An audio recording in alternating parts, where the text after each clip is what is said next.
नमस्कार। कार्यक्रम वेद पाठशाला में मैं आपका हार्दिक स्वागत करती हूँ। प्रिय श्रोता, परमेश्वर का वचन जीवित, पवित्र एवं सामर्थी है। आशा है कि आज के वचन से आपको आत्मिक लाभ होगा।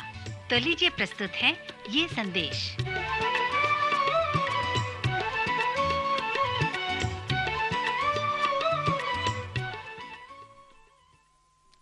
नमस्कार श्रोता मित्र, वेद पाठशाला की अगली कक्षा में आपका स्वागत है।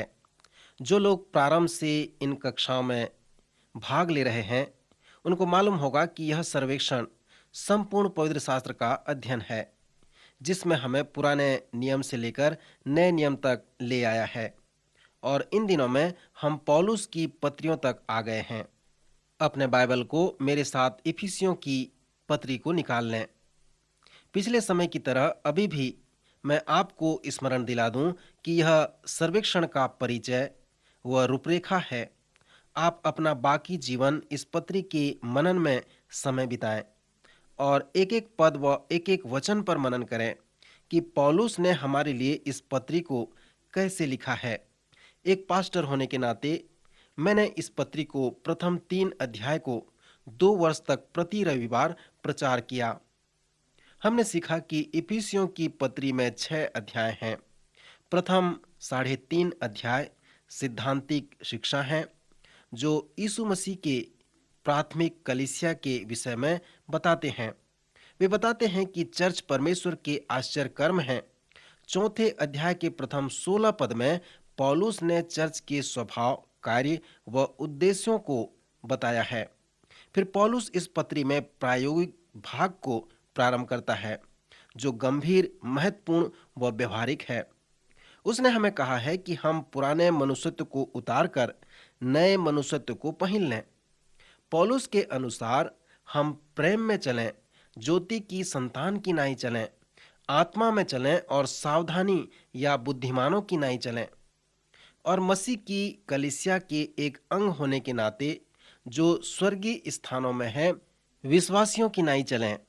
फिर पौलुस पुराने मनुष्यत्व को झूठ बोलने व क्रोध के विषय में बताया है और नए मनुष्यत्व को अपने पड़ोसी से सच बोलने और प्रेम रखने के विषय में बताया है। इसके संबंध में उसने एक महान शिक्षा भी दी है। पौलुस ने हमें कहा है कि परमेश्वर ने हमें कलीसिया में वरदानी लोग दिए हैं, अर्थात उसने प्रेरित शिक्षक दिए हैं कि वे पवित्र लोगों को शिक्षा दें, जिससे परमेश्वर का कार्य हो सके। फिर चौथे अध्याय के 12वें पद में पौलुस ने महान कथन बताया है। यह पद हमें बताता है कि सर्वशक्तिमान परमेश्वर ने सेवकाई के लिए यह ठहराया है, जिसे आप लेमेन कहते हैं। पौलुस ने पवित्र लोगों का शब्द उपयोग किया है, अर्थात कलीसिया में विश्वासी गण। पौलुस के अनुसार पास्टर व शिक्षक एक दल के कोच हैं, परंतु लोग जो चर्च में हैं, जिन्हें हम लेमेन कहते हैं, वो दल के लोग हैं। वे ही खिलाड़ी हैं। परमेश्वर का कार्य उस चर्च भवन में रविवारी आराधना को ही नहीं होता, परंतु जब आशीष वचन कहा जाता है, उसके बाद ही परमेश्वर का कार्य प्रारंभ होता है। पौलुस के अनुसार जब वे पवित्र लोग चर्च छोड़कर बाहर आते हैं, तो परमेश्वर का कार्य उन्हें सौंप दिया जाता है। पास्टर का कार्य यह है कि वह आपको उत्साहित करता है, प्रेरित करता है, चुनौती देता है कि आप परमेश्वर के कार्य को करें। सो यही चर्च के लिए एक महत्वपूर्ण स्वभाव, कार्य व उद्देश्य है। जब पौलुस इस पत्री के प्रायोगिक भाग में आकर 5वें अध्याय को लिखता है, तो उस कार्य को घर में आरंभ करने के लिए बड़ा कठिन होता है। वह विश्वासियों को उत्साहित करता है कि मसीह में स्वर्गीय स्थानों में जो हैं, जिनका नया जन्म हो गया है, वे यीशु मसीह के आत्मा से परिपूर्ण चेले हैं। उन्हें चाहिए कि वे नगर में जाकर, जेल में जाकर अपने विश्वासी के विषय में बताएं। लोग मसीह में अपने नए जीवन के अनुभव के विषय में अपने घर को आत्मिक स्थान देते हैं।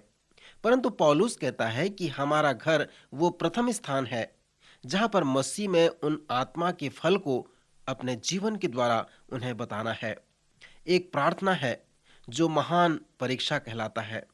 वो इस प्रकार है, हे परमेश्वर, मेरी सहायता कर कि मैं तेरे बहुत करीब चल सकूं, ताकि जो लोग मुझे जानते हैं वे देख सकें कि मैं कैसे भक्तिमय जीवन व्यतीत करता हूं। क्योंकि मैं अपने घर में इस प्रकार का भक्तिमय जीवन व्यतीत नहीं कर पाता।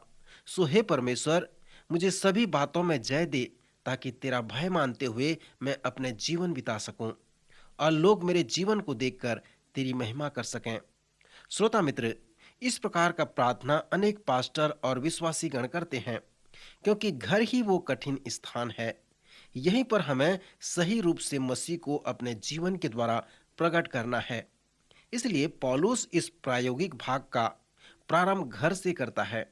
वह लिखता है कि परमेश्वर का भय मानते हुए एक दूसरे के अधीन रहो। हे पत्नियों, अपने अपने पति के ऐसे अधीन रहो जैसे प्रभु के, क्योंकि पति पत्नी का सिर है, जैसे कि मसीह कलीसिया का सिर है और आप ही देह का उद्धार करता है।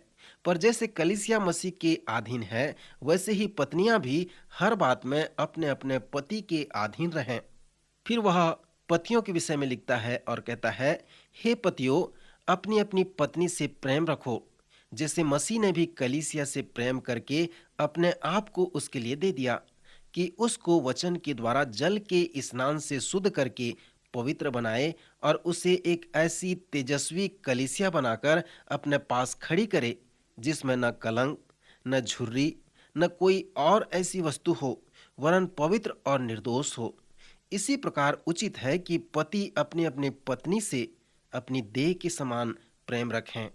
जो अपनी पत्नी से प्रेम रखता है वह अपने आप से प्रेम रखता है, क्योंकि किसी ने कभी अपने शरीर से बैर नहीं रखा, वरन उसका पालन पोषण करता है, जैसा मसीह भी कलीसिया के साथ करता है।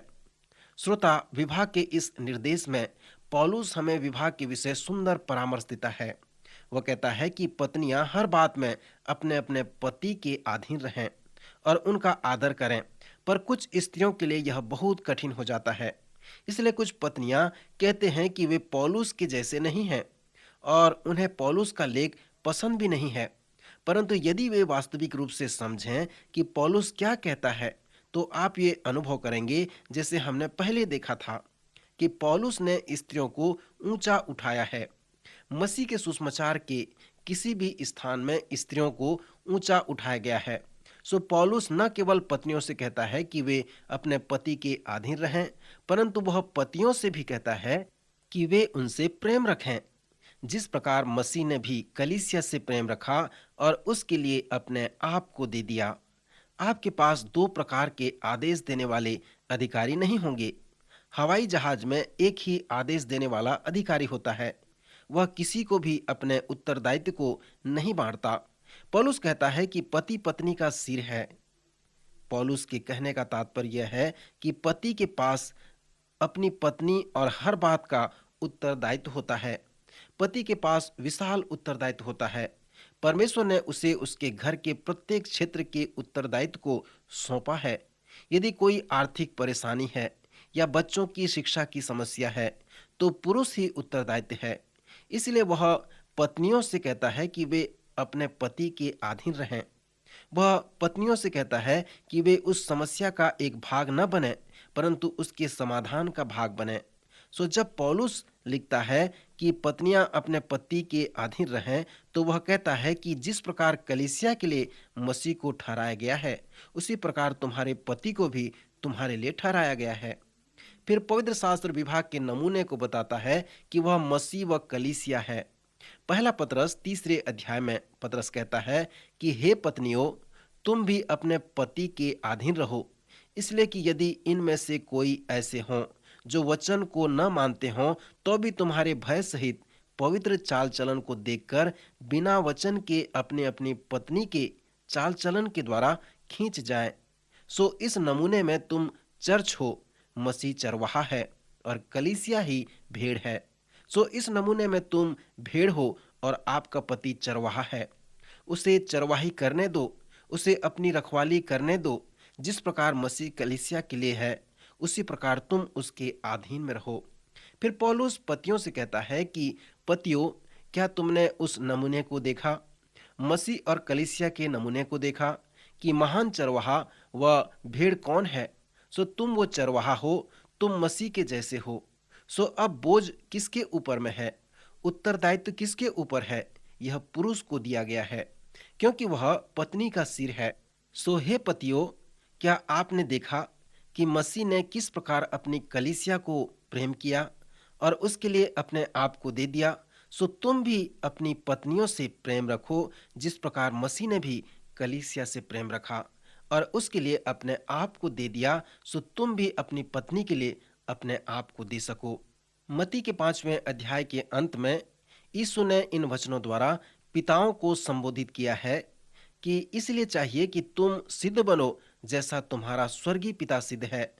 आप इन सब को एक साथ लेकर आएं और देखें कि पुरुषों को कौन सा कार्य दिया गया है, और वो इस प्रकार है कि जिस प्रकार उसने प्रेम किया उसी प्रकार तुम भी प्रेम रखो, जिस प्रकार उसने दिया उसी प्रकार तुम भी दे दो, और जिस प्रकार वह है उसी प्रकार तुम भी अपने पत्नी व बच्चों के लिए बने रहो। सो यह कठिन कार्य उन पतियों को दिया गया है जो उस उत्तरदायित्व को समझते हैं। एक पत्नी व माँ होने के नाते यदि आप ऐसे पति के साथ जीवन व्यतीत कर रहे हैं जो मसीह में स्वर्गीय स्थानों में है, जिसके साथ पवित्र आत्मा है, जो अपनी पत्नी व बच्चों के लिए जीवन देने तक तैयार है, तो आपको चाहिए कि वह आपके घर का सिर हो, जिसके पास घर का सारा उत्तरदायित्व है। मित्र, अब मैं विवाह के बड़े समस्या के भाग में आता हूँ। क्या आप जानते हैं कि विवाह क्या है? पति अपने उत्तरदायित्व को स्वीकार नहीं करते, वे पत्नी व घर की सिर नहीं बनना चाहते। आज जो बड़ी समस्या पास्टरों को सामना करना पड़ता है कि पुरुष अपनी पत्नी से प्रेम नहीं रखते, और जिस प्रकार मसीह ने अपने आप को कलीसिया के लिए दे दिया, वे उस प्रकार अपना जीवन परिवार के लिए नहीं देते। सो हजारों लाखों पत्नियों को इस समस्या का सामना करना पड़ता है, पर वे क्या करें? वे वही करते हैं जिसे पति या बच्चों को पिता ने किया है। वे उस उत्तरदायित्व को ले लेते हैं और अपने बच्चों से प्रेम रखते हैं, उनके लिए अपने आप को दे देते हैं, क्योंकि उनके पतियों ने उस उत्तरदायित्व को नहीं निभाया। इफिसियों के 5वें अध्याय में पौलुस ने स्त्री व पुरुष के विवाह के विषय में सुंदर रूपरेखा प्रस्तुत किया है, जो दोनों मसीह के पीछे चलते हैं। क्योंकि हम इफिसियों की पत्री का सर्वेक्षण कर रहे हैं, तो मैं पौलुस प्रेरित द्वारा बताए गए विवाह की रूपरेखा को बताना चाहता हूँ। मेरे पास एक सुंदर लकड़ी का नक्काशी है, जिसे मेरे मित्र ने मेरे लिए अफ्रीका से लेकर आया है। इस लकड़ी के नक्काशी का जो उद्देश्य है वह इस प्रकार है कि वह स्त्री व पुरुष के शरीरों में एकत्वपन को प्रस्तुत करता है, जो परमेश्वर द्वारा ठहराया गया है। यह नक्काशी जो लकड़ी का एक टुकड़ा है, जिसमें स्त्री व पुरुष के चित्र को खोद कर बनाया गया है, जिधर से भी आप उसे देखें वे एक साथ जुड़े हुए हैं। हमने सुसमाचार के सर्वेक्षण में देखा था कि दो विवाहित साथी परमेश्वर द्वारा एक होने के लिए ठहराए जाते हैं। अब किस उद्देश्य से ये दोनों एक होते हैं? यीशु ने बताया है कि जब परमेश्वर ने विवाह को ठहराया, तो उसने उस संबंध को बनाया जिसमें दो लोग, स्त्री और पुरुष, आत्मा में एक हों, मन में एक हों और शारीरिक संबंध के द्वारा अपने एकत्वपन को अभिव्यक्त करें। सो उस नक्काशी के द्वारा इसी प्रकार से समझाया गया है। इसके पहले कि वे एक हों, उन्हें चाहिए कि वे पहले मसीह में एक हों। दूसरे शब्दों में वे जानें कि मसीह में एक होने के लिए उन्हें क्या करना है। स्वर्गीय स्थानों में उन आत्मिक आशीषों को पाने के लिए उन्हें क्या करना है। सो इस प्रकार से परमेश्वर द्वारा बनाए गए विवाह की सुंदर योजना से एक घर का निर्माण होता है। इस उदाहरण के द्वारा उन दोनों का आत्मिक संबंध एक दूसरे के साथ तभी मजबूत होगा जब मसीह यीशु के साथ उनका व्यक्तिगत संबंध ठीक होगा। उनके मध्य जो संबंध की कड़ी है वो सही होनी चाहिए। पहली कड़ी जो उसने सिर के ऊपर में उसमें है, आत्मिक संबंध कह सकते हैं। आत्मिक संबंध एकत्वपन होने का नींव है। अगली कड़ी वार्तालाप है। अनेक दंपति हैं जो अपने पास्टर से कहते हैं, हमारे साथ किसी प्रकार का वार्तालाप नहीं होता। पास्टर, यह सत्य नहीं है। इस प्रकार की कोई बात नहीं है कि वार्तालाप न हो, परंतु यहाँ पर जो विषय है कि आप क्या वार्तालाप कर रहे हैं और किस प्रकार वार्तालाप कर रहे हैं। यदि आप बातें नहीं कर रहे हैं, फिर भी आप वार्तालाप कर रहे हैं, परंतु क्या वह कैसे आप वार्तालाप कर रहे हैं। मित्र, जब आप वार्तालाप के विषय में अध्ययन करेंगे तो आप इस निष्कर्ष में आएंगे कि वार्तालाप एकत्वपन का एक औजार है। वह इस प्रकार का औजार है जिसके द्वारा आप अपने विवाह के एकत्वपन को बनाए रख सकते हैं। यदि आपके पास सही वार्तालाप नहीं है तो आप असहाय हैं और आप अपने समस्या का समाधान नहीं कर सकते। वार्तालाप की समस्या उस जीवाणु के समान है जो अंधेरे में द्विगुणित होते हुए जाते हैं, परंतु उजियाले में वे जीवित नहीं रह सकते। जब आप वार्तालाप करते हैं तो आप बत्ती जलाते हैं जिससे अनेक जीवाणु मर जाते हैं, पर यदि आप वार्तालाप नहीं करते हैं तो वार्तालाप की समस्या जीवाणु की तरह बढ़ती ही जाती है। अगली जो कड़ी है वो संगति है। संगति एकत्वपन का प्रमाण है। कभी कभी मैं आश्चर्य करता हूं कि किस प्रकार दो व्यक्ति एक होंगे, क्योंकि दोनों के विचार भिन्न हैं, उनके लक्ष्य अलग अलग हैं। एक पास्टर होने के नाते मैं साधारण रूप से तो उनकी सहायता नहीं कर सकता, पर उनसे पूछता हूं कि आप दोनों कैसे एक हो गए। फिर इस 5 कड़ी में बीच की जो कड़ी है वो प्रेम को प्रस्तुत करता है। पवित्र शास्त्र के आधार पे ये वो प्रेम है जिसे पौलुस ने पहले कुरिन्थियों के 13वें अध्याय में वर्णन किया है। यह अगापे प्रेम है जो अविनाशी है, क्योंकि यह अप्रतिबंधित है। यह अप्रतिरोध्य है, क्योंकि यह आत्मिक प्रेरणा से है। अगापे प्रेम स्वार्थी नहीं होता। सो पवित्र शास्त्र बताता है कि यह वो प्रेम है जो दो लोगों को एक कर देता है। एक ही कारण है कि विवाह टूट जाते हैं, क्योंकि वे स्वार्थी होते हैं। वे कभी भी मसीह को अपने जीवन का केंद्र नहीं मानते। वे अपने विवाहित संबंध में देखते हैं कि इसमें मेरे लिए क्या लाभ है। यदि उनमें से दोनों अपने संबंध में इसलिए आते हैं कि क्या प्राप्त करें और कोई भी न दे, तब आप जान लें कि एक भी प्राप्त नहीं कर पा रहा है, क्योंकि कोई नहीं दे रहा है। प्रभु यीशु की शिक्षा में एक पद को उन्हें सुनने की आवश्यकता है। प्रभु यीशु ने कहा, लेने से देना धन्य है। यीशु का यह वचन उनके आंतरिक जीवन में कार्य करे।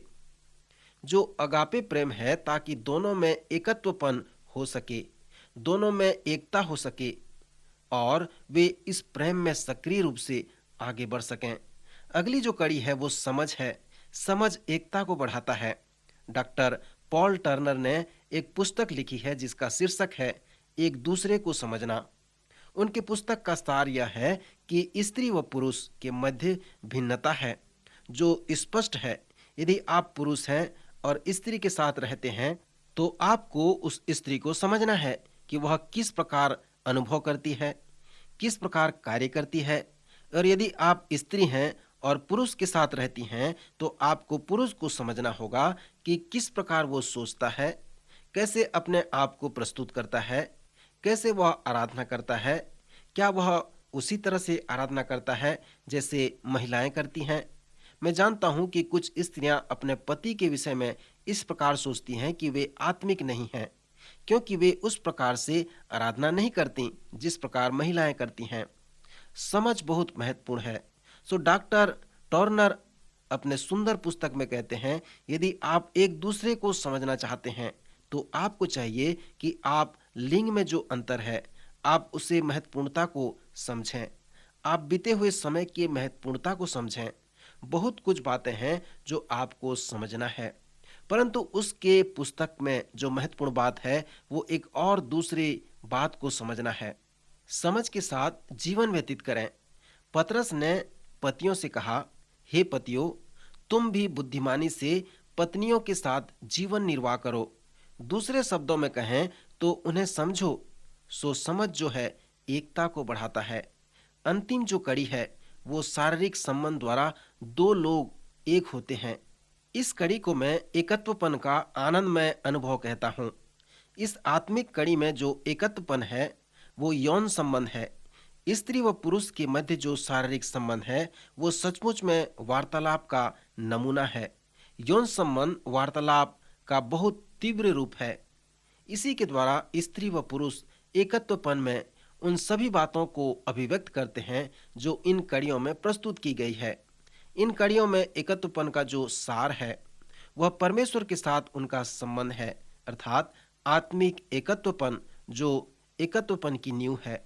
फिर वार्तालाप एक औजार है जिसके द्वारा वो अपने एकता को बनाए रखते हैं। फिर संगति एकत्वपन का प्रमाण है। प्रेम एकत्वपन का सक्रिय भाग है।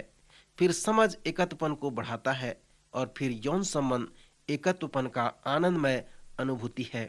जब पति और पत्नी में यौन समस्या होती है तो समस्या ये नहीं कि उसके विषय में उन्हें नहीं मालूम और उन्हें किसी पुस्तक को पढ़ने की आवश्यकता है, परंतु समस्या ये है कि उनमें एकत्वपन में आनंद में अनुभूति नहीं है।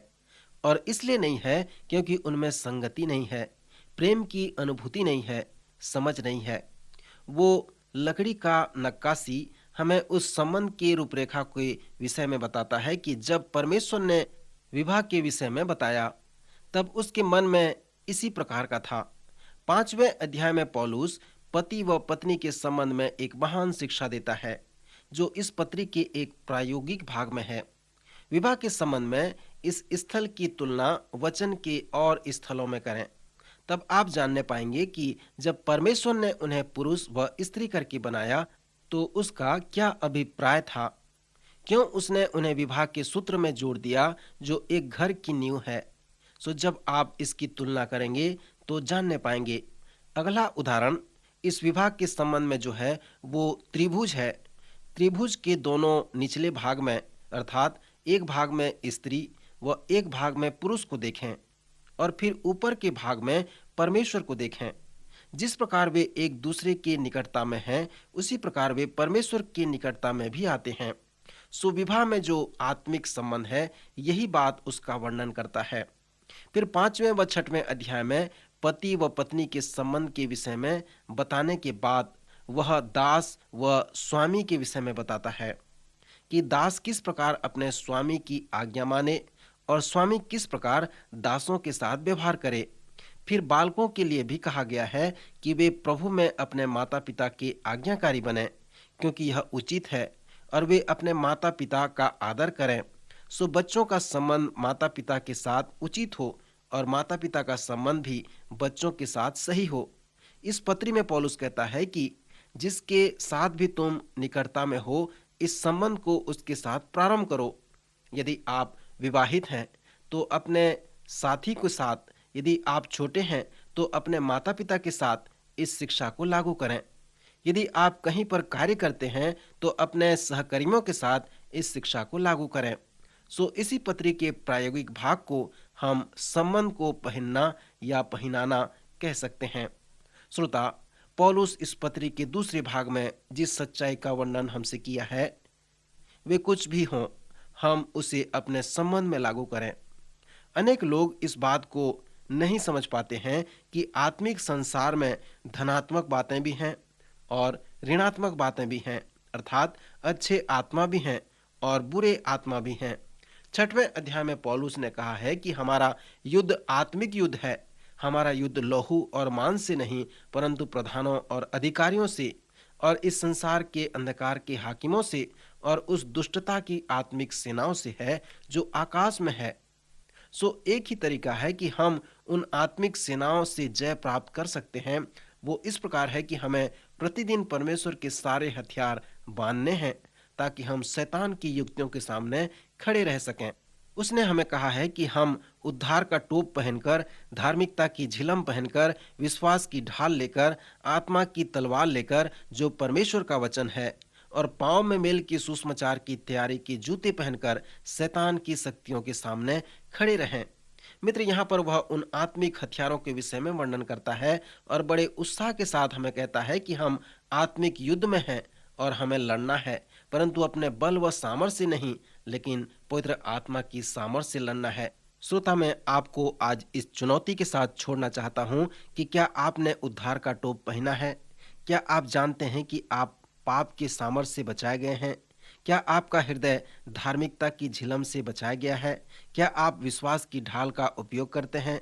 क्या आप जानते हैं कि आत्मा की तलवार जो परमेश्वर का वचन है कैसे उपयोग किया जाता है? तो आपको चाहिए कि आप अपने पाँव में मेल के सुसमाचार की तैयारी के जूते पहनकर दूसरों को सुसमाचार सुनाएं। प्रभु इन वचनों द्वारा आपको आशीष दे।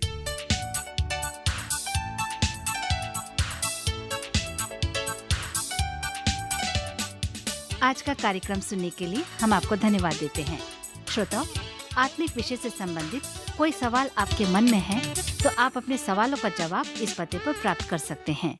हमारा पता है कार्यक्रम Ved Pathshala, radio Vishwavani, post box number 317, Lucknow 226001, Uttar Pradesh. पता एक बार फिर सुन लीजिए। कार्यक्रम Ved Pathshala, radio Vishwavani, post box number 317, Lucknow 226001, Uttar Pradesh. और हाँ श्रोता, आप हमसे ईमेल के द्वारा भी संपर्क कर सकते हैं। हमारी ईमेल आईडी है hindiembassy@radio.vv.org, hindiembassy@radio.vv.org। अब हमारे कार्यक्रम का समय यहीं पर समाप्त होता है। अगले कार्यक्रम में आपसे फिर भेंट होगी। तब तक के लिए हमें आज्ञा दीजिए। नमस्कार।